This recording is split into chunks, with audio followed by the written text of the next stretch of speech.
മാധ്യമങ്ങൾ വഴി നിങ്ങളെല്ലാം ശ്രദ്ധിച്ചിട്ടുണ്ടാവുമെന്ന് ഞാൻ കരുതുന്നു. ഏപ്രിൽ മാസം 2-ാം തീയതി മുതൽ ഇന്നലെ 6-ാം തീയതി വരെ മധുരയിൽ സഖാവ് സീതാറാം യെച്ചൂരിയുടെയും കോടിയേരി ബാലകൃഷ്ണൻ്റെയും ബുദ്ധദേവ് ഭട്ടാചാര്യയുടെയും എല്ലാം സ്മരണ പേറുന്ന സമ്മേളന സ്ഥലത്ത് നമ്മുടെ രാജ്യം ഇന്ന് അഭിമുഖീകരിക്കുന്ന പ്രശ്നങ്ങളെക്കുറിച്ചാണ് ഇന്ത്യയുടെ നാനാ കോണുകളിൽ നിന്നും ജനകീയ പോരാട്ടങ്ങളുടെ അനുഭവ സമ്പത്തുമായി എത്തിയ 10 ലക്ഷത്തിലധികം പാർട്ടി അംഗങ്ങളുടെ പ്രതിനിധികൾ ചർച്ചകൾ നടത്തിയത്. ആ പാർട്ടി കോൺഗ്രസിൻ്റെ പ്രമേയങ്ങൾ നടപ്പാക്കുക എന്നുള്ള ജോലിയാണ് പാർട്ടിയുടെ എളിയ സമര വോളണ്ടിയർമാരായ നമുക്ക് ഓരോരുത്തർക്കുമുള്ളത്. പാർട്ടി കോൺഗ്രസിൽ പതിവുള്ളതുപോലെ പുതിയ കേന്ദ്ര കമ്മിറ്റിയെയും പോളിറ്റ്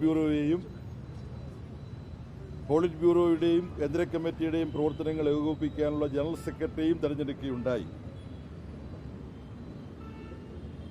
ജനറൽ സെക്രട്ടറിയെ തിരഞ്ഞെടുത്ത കേന്ദ്ര കമ്മിറ്റി യോഗത്തിലും അതിനുശേഷം പാർട്ടി കോൺഗ്രസിലും സംസാരിച്ചപ്പോൾ ഞാൻ സത്യസന്ധമായി പറഞ്ഞ ഒരു കാര്യം, ഇവിടെ AKG സെന്ററിൻ്റെ മുമ്പിൽ നിങ്ങളെല്ലാം ആവേശപൂർവ്വം ഈ സ്വീകരണം നൽകുന്ന സ്ഥലത്തും ഞാൻ ആവർത്തിക്കുകയാണ്.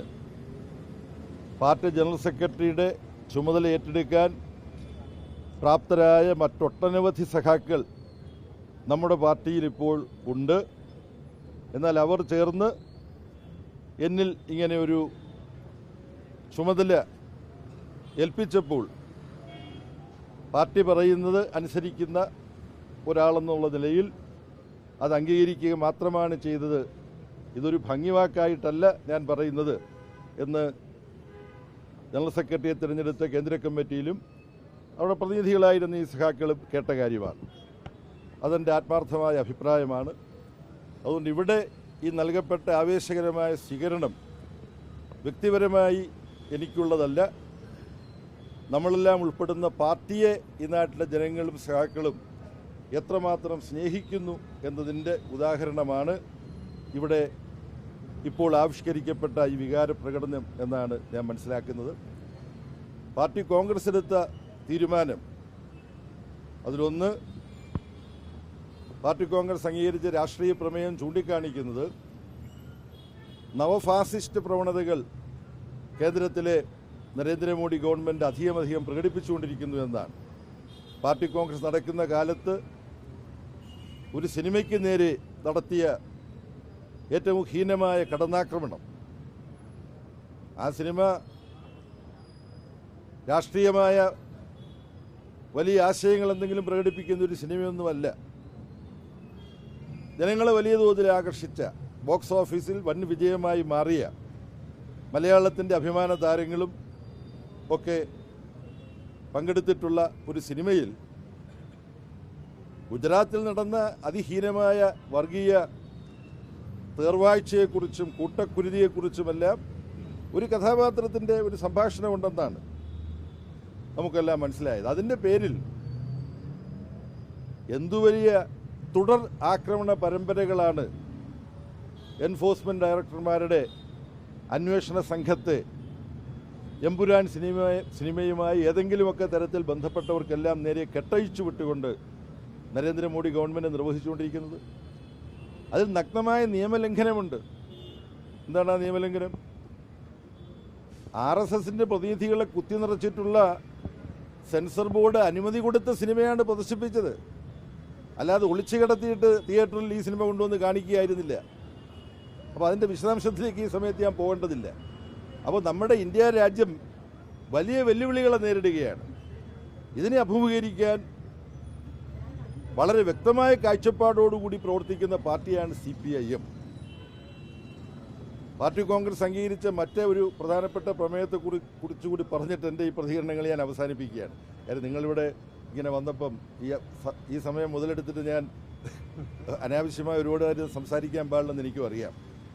പാർട്ടി കോൺഗ്രസ് അംഗീകരിച്ച വളരെ പ്രധാനപ്പെട്ട ഒരു പ്രമേയം കേരളത്തിലെ ഇടതുപക്ഷ ജനാധിപത്യ മുന്നണി ഗവൺമെൻറ്റിൻ്റെ സംരക്ഷണത്തിന് ഇന്ത്യയിലെ പാർട്ടി ഒന്നടങ്കം അണിനിരക്കണമെന്നാണ് ഒരു പ്രത്യേക പ്രമേയം അംഗീകരിച്ചു.